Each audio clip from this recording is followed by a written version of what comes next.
Graça e paz para a sua vida. Eu estou aqui no amanhã refletindo na palavra, usando esse fone para você me ouvir melhor.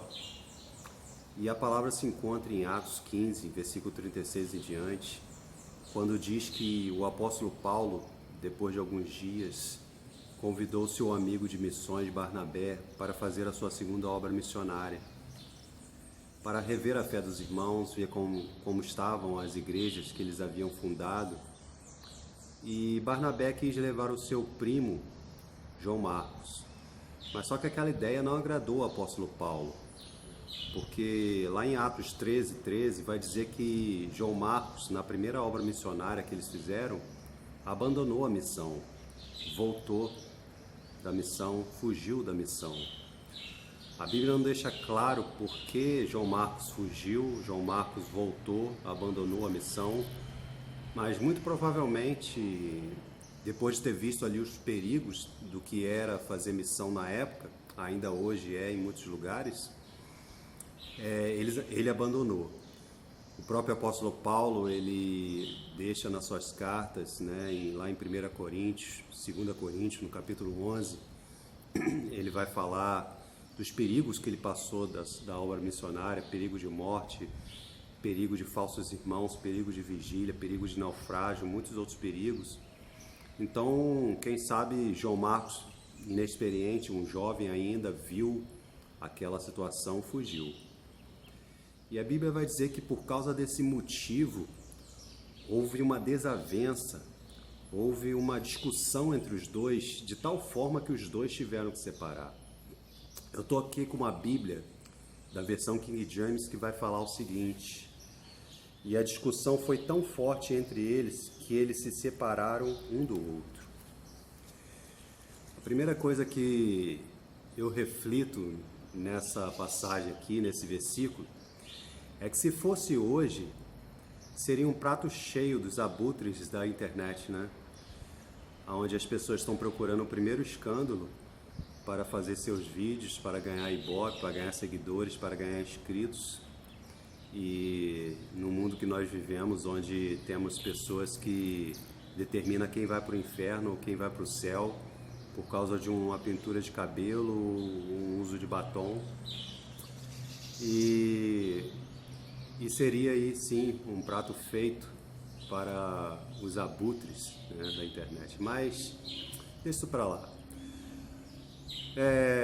Segunda coisa que eu reflito é que homens são falhos, A igreja é formada de pessoas problemáticas, pessoas que são falhas, pessoas que elas vão sendo ali a cada dia, sendo santificadas, aperfeiçoadas, errando menos, buscando a perfeição que há em Deus.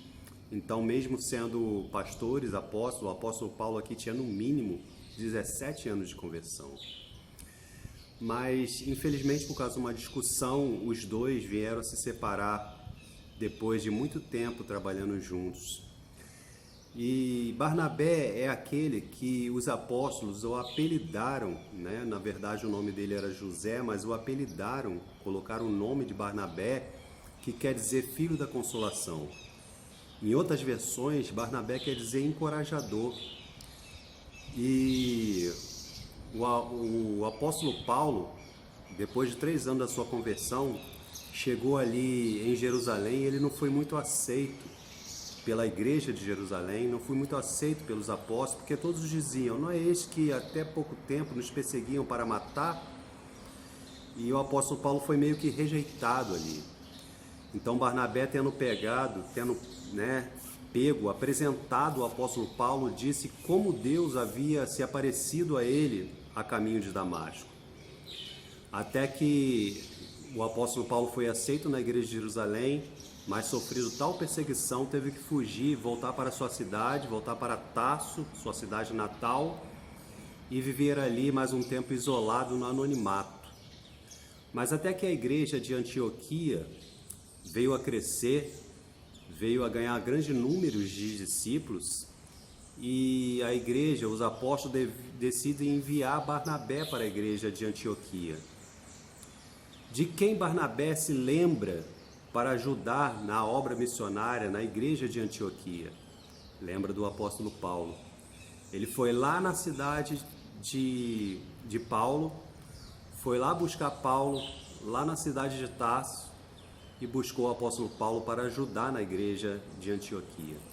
Até que um dia, estando nessa igreja de Antioquia, orando e jejuando com alguns profetas ali, a palavra vai dizer que o Espírito Santo disse àqueles que estavam reunidos: apartai-me a Barnabé e a Saulo para a obra que os tenho chamado. E saiu Barnabé e Saulo para a obra missionária. Mas só que, tendo ocorrido essa situação que eu estou relatando para vocês, aonde Barnabé, exercendo ali o seu chamado de encorajar, de consolar, de falar: não, vamos, você vai conseguir, nós damos você uma segunda oportunidade, levou João Marcos até Paulo, mas Paulo não quis aceitar João Marcos. O que Barnabé fez com Paulo, Paulo não aceitou que fizesse com João Marcos. Até que Barnabé e Saulo se separam, a Bíblia vai dizer que Barnabé pega João Marcos e vai para Chipre fazer missões. Paulo pega Silas e vai fazer a sua obra missionária. Mas não encontramos já no capítulo 16, no próximo capítulo, que Paulo conhece ali um jovem chamado Timóteo, ali na região de Éfeso. E quem foi esse jovem Timóteo? A Bíblia vai dizer que em 1 e 2 Timóteo, várias vezes Paulo teve que encorajar Timóteo. Timóteo tinha um certo temor por causa da sua timidez e também um medo de não ser aceito por causa da sua juventude, sendo um líder jovem ali na igreja de Éfeso. Então, na pessoa de Timóteo, quem sabe Paulo começou a refletir sobre a situação que ninguém é igual a ninguém. Cada um de nós tem as suas limitações, a sua fraqueza. Então, mais à frente, você vê Paulo se retratando acerca de João Marcos, porque lá em Colossenses 4,10, Paulo recomenda: se João Marcos for ter convosco, o aceite para o ministério. Lá em 2 Timóteo, no capítulo 4, versículo 11, Paulo falou: só Lucas está comigo. Quando vieres, trazes contigo também João Marcos, porque ele é muito útil para o meu ministério. Próximo à morte, Paulo se retrata mais uma vez acerca de João Marcos. Eu quero dizer para a sua vida: você é tolerante com a fraqueza dos outros? Você costuma dar uma segunda oportunidade para as pessoas que falham com você? Perdoe as falhas. Tolere a fraqueza do próximo. Saiba que ninguém é igual a ninguém, que todos amadurecem com o tempo, todos merecem uma segunda oportunidade. Deus abençoe a sua vida. Deus abençoe seu ministério. Deus te abençoe nesse dia, você que está me vendo. Amém.